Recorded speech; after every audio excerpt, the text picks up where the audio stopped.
Šodienas pārdomas tēma, ko es vēlos kopā ar jums tā pārrunāt un pārdomāt par tuksnesi. Varbūt šeit Latvijā nav tuksnesis, bet tie, kas ir bijuši, tiem ir daudz maz tāds priekšstats un ar sajūtas palikuši.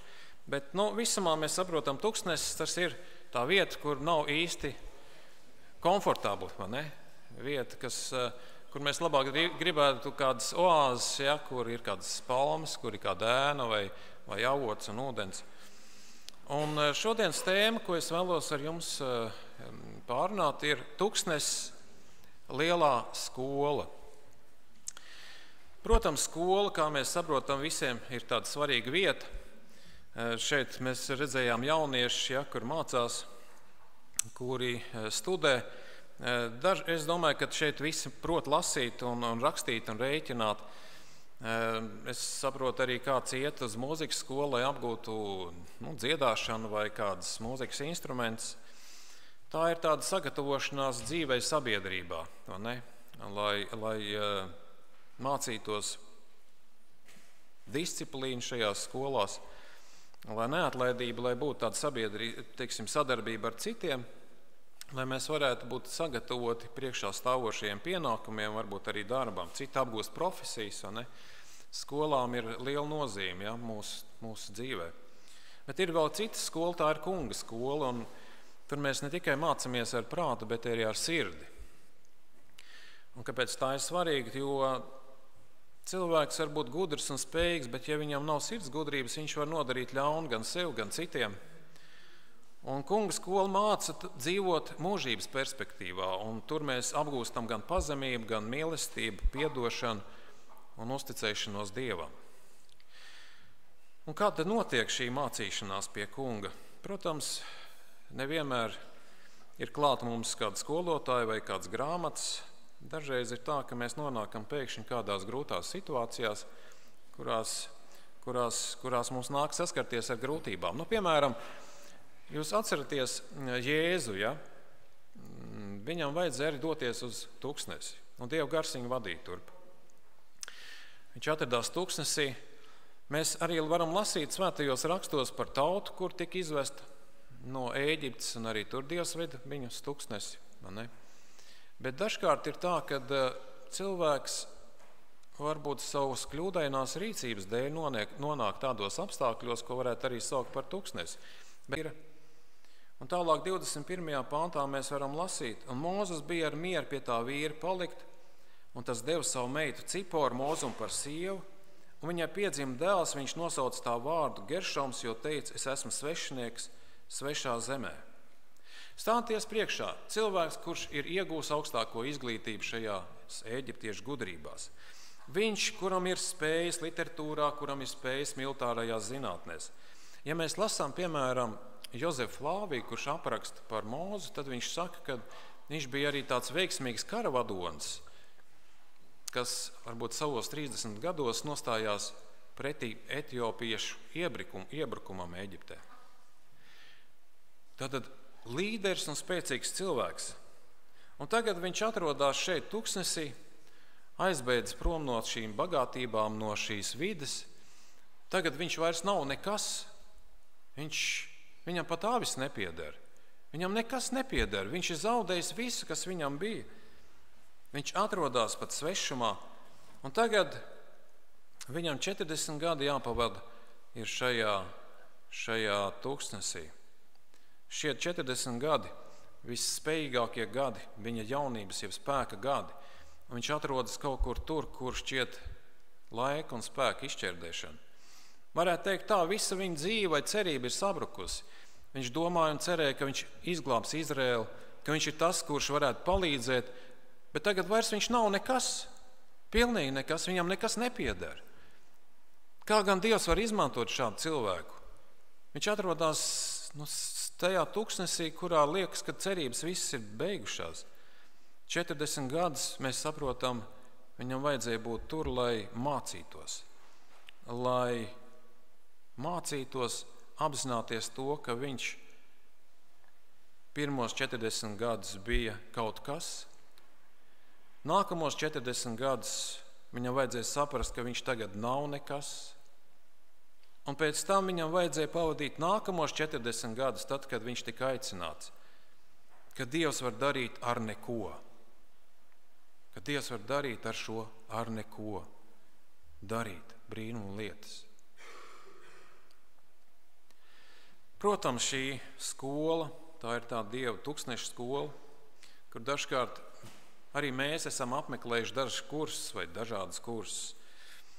Tūkstnesis ir tāda postaža vieta, un cilvēki varbūt dažkārt mēdz pavadīt tur dažas nedēļas, dažkārt citiem tie ir mēneši, un arī Mūzes pa neauglīgo zemi staigāja 40 gadus. Varbūt tavs tūkstnesis ir rūpēšanās par kādu slimu cilvēku, par kuru tev ir jārūpējās, par kādu ģimenes locekli. Citam varbūt tas tūkstnesis ir kāds fiziska kaita, ar kuru mums nākas sadzīvot. Tu dari visu, lai uzlabotu savu veselību, bet tu atrodies vēl joprojām šādu veidu tūkstnesī. Tas var būt nepateicīgs darbs un nebeidzam varbūt rutīna. Tavs tūkstnesis var būt ar dažādām sejām. Dažādi var būt šie tūkstneši. Tas var būt pārpildīts ar cilvēkiem, bet tu joprojām jūties vientuļš, nesaprasts, nepieņemts. Dievs zina. Dievs zina, kā tu jūties. Dievs zina, kāds ir tavs pārdzīvojums. Dievs zina, kad viņš ir tas, kurš kā acu raugu sargā tevi un ir ar tevi. Dievs ir tur, arī šajā tukšumā. Un tad mēs dažkārt iznākam tādā izvēļu priekšā. Ko darīt? Kas piesaist manu uzmanību? Kas ir tas, kas man jāiemācās šādā vietā? Jo Dievs neko nedara bez mērķa. Un Dievs iemācīja Mūzum dažādas svarīgas mācības, kur nevarēja iemācīties nekur citur. Viens bija tas, ka viņam vajadzēja rūpēties par neaizsargātām avīm. Viņam vajadzēja vairāk vērst savu skatu uz Dievu. Un Dievs mācīja viņam, kā tikt galā ar neveiksmēm pagātnē. Viņš mācīja, kā tikt galā ar šīm atmiņām. Man ir jautājums jums. Ja jūs dzīvē, jeb ikdienā, pieņemsim šodien, ja jūs piedzīvojat 10 labas mirkļus, bet 11. ir slikts, nepatīkams, sāpīgs. Par kuriem mirkļiem jūs visvairāk domājat? Par sāpīgiem mirkļiem. Un tas ir kaut kas paradoxāls. Ir tik daudz labu lietu, kas ar mums ir notikuši, bet mūsu domas un prāts kavējās pie kā? Pie negatīvā. Visu laiku tas negatīvais mūs velk lejā, projām. Ko iesākt?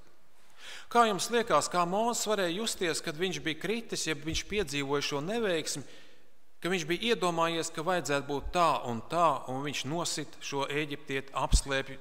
Viņš domā, ka neviens to neuzzinās, un beigās viņam ir jābēg projām, un tagad viņš vairs nav nekas, pie kā viņam varētu kavēties šīs domas, par ko viņš varētu domāt?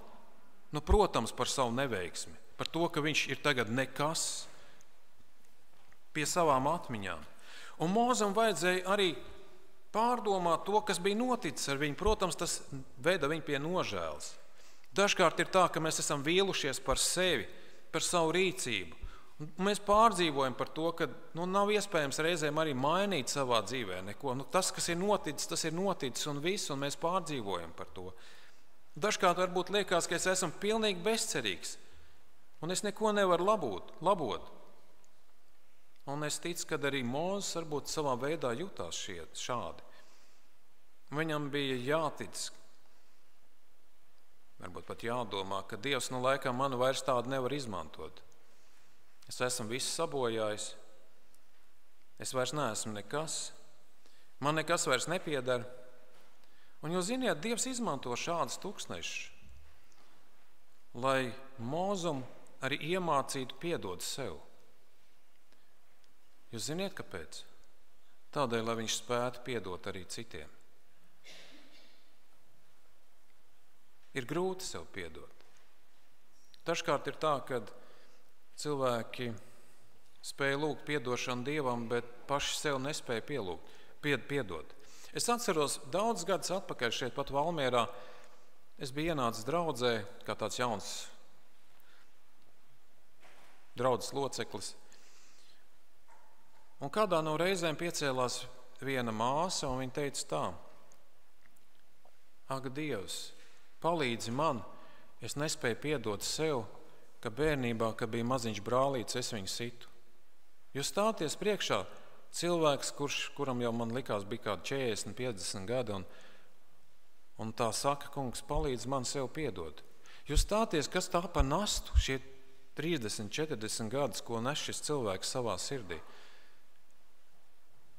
Un es domāju, ka arī Mozum vajadzēja mācīties sev piedot, lai spētu piedot arī citiem. Un šādos brīžos ir grūti noticēt, ka tiešām Dievs var mani mīlēt. Jo parasti, ar ko saistās Dieva mīlestība? Bieži vien ar mūsu uzvedību. Vai ne? Ja es daru labi, tad Dievs man mīl, bet ja es esmu tāds kāds nekāds, kā var Dievs man mīlēt?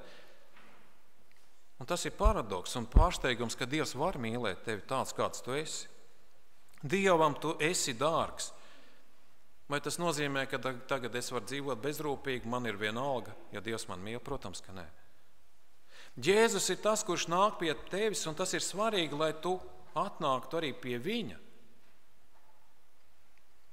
Jo citādi viņa mīlestība tev nespēja palīdzēt. Tuksnes ir tas, kurš mums liek raudzīties uz Dievu un meklēt viņa palīdzību. Reizēm tuksnesī ir vajadzīgs kāds cilvēks, kurš ienāk un parāda mums uz Dievu. Ir kāds notikums, kurus vēlos jums pastāstīt no kāda mācītāja dzīves. Daudz gadus atpakaļ kāds jauns mācītājs kādā no, protams, citā valstī, kādā no tādiem reģioniem vai vietām, kur nebija vispār, mēs varētu teikt, tāds nabadzīgs rajons. Viņš vadīja bībeles stundas.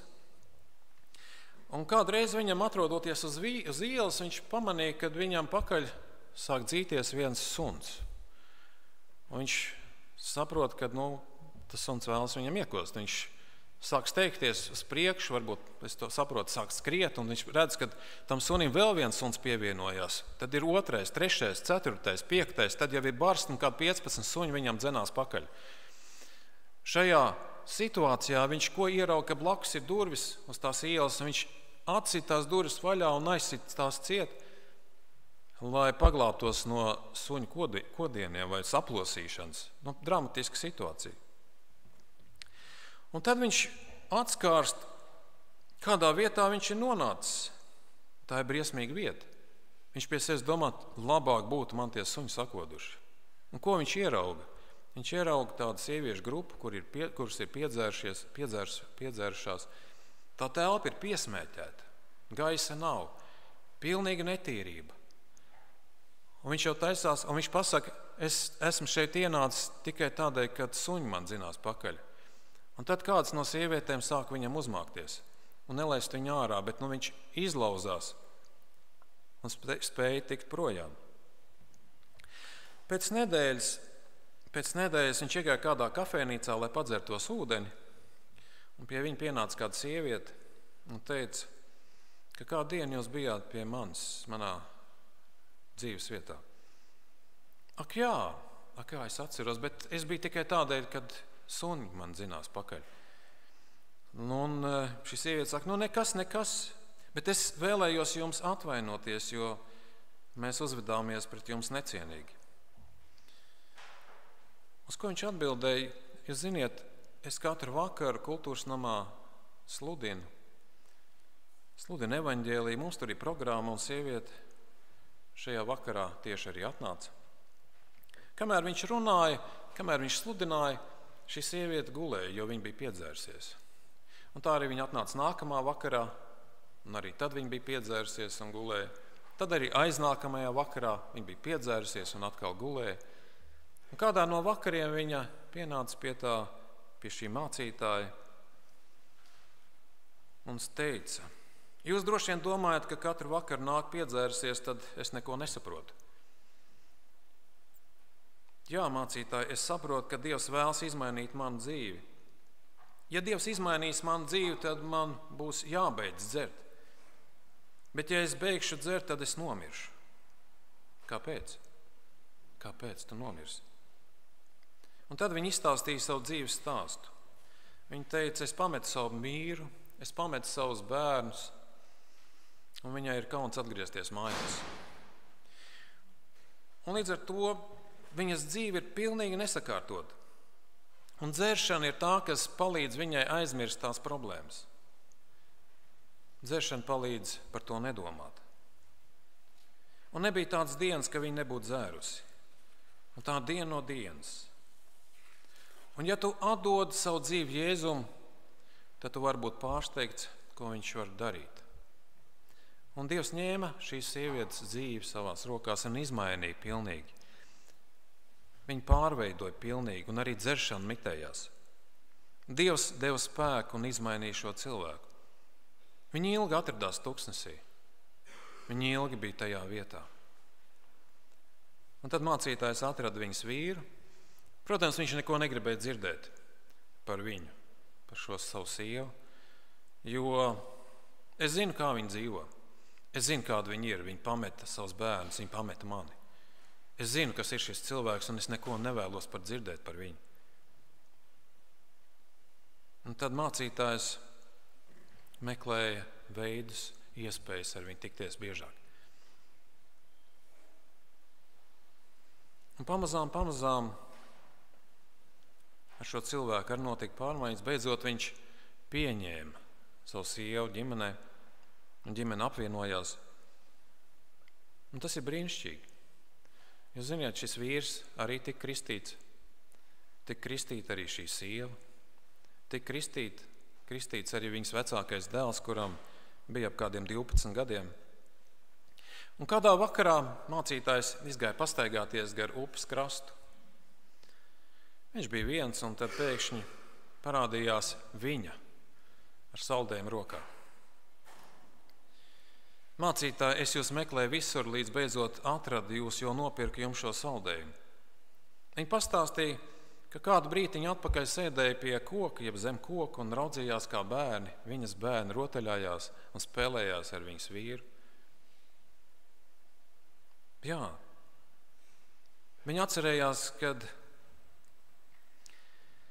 tas bija sāpīgs laiks, ka viņi bija šajā tuksnesī. Man nebija ne vīra, ne bērnu. Es biju pazaudējis visu un arī sev cieņu pret sevi. Dzīvoju nabadzībā, bet jūs mani aizsniedzāt ar evaņģēliju. Un es pateicos Dievam, ka viņš sūtīja suņus, lai tie vajātu jūs, lai nokļūtu manā mājā. Ne? Lai jūs pie manis ienāktu. Un tādēļ es nopirku šo saldējumu kā pateicības saldējumu, kā pateicības apliecinājumu. Jūs ziniet, parasti saldējumi ir kādi? Piena saldējumi, ir šokolādes saldējumi, ir pistācijas saldējumi, bet šis bija īpašs saldējums. Tas bija pateicības saldējums. Un viņš nekad savā mūžā nebija ēdis pateicības saldējumu. Pateicība par dzīvi, pateicība par to, ka šī dzīve bija sasista un Jēzus pilnībā izmainīja. Un pēc gada viņi atved, lai kristītu 30 cilvēkus. Mācītājs jautāja, kā tev tas izdevās? Ko tu tā darīji? Viņa atbildēja, es nezinu, bet vienkārši stāst cilvēkiem, kas es biju un kā Jēzus man atrada. Kā viņš klauvēja pie manām sirds durvīm, viņš izglāba mani, un kā viņš mani mīl, un cilvēki vēršas pie Kristus. Varbūt arī tu esi savu veidu tuksnesī. Varbūt arī tev nekas nepalīdz. Un tad tu vari uzdot jautājumu, kas notiek ar manu dzīvi. Tu vari atdot savu sirdi Jēzum, uzticēt viņam, sākt kalpot. Tu zini, tad, kad tava roka pieskarsies kādām lietām vai kaut kam, tad zini, kad tad viss ziedēs, jo Dievs būs ar tevi. Lai gan savā tūkstneša pieredzē mēs varam justies tā, it kā būtu vieni, bet tu neesi viens. Neatkarīgi no tā, vai tu jūti vai nē, vai Dievs ir klāt vai nē, bet tu vari ticēt. Dievs nekad neatņem savu roku no tavas dzīves. Un par to tu vari vienmēr runāt un liecināt, lai cilvēki, kuri nepazīst Kristu, satvertu un varētu būt kā šī sieviete, kur teica, Jēzus ir izmainījis man dzīvi. Jā. Lai Dievs palīdz mums mācīties šādās tūkstneša skolās un arī kaut ko iemācīties. Lai Dievs palīdz. Āmen.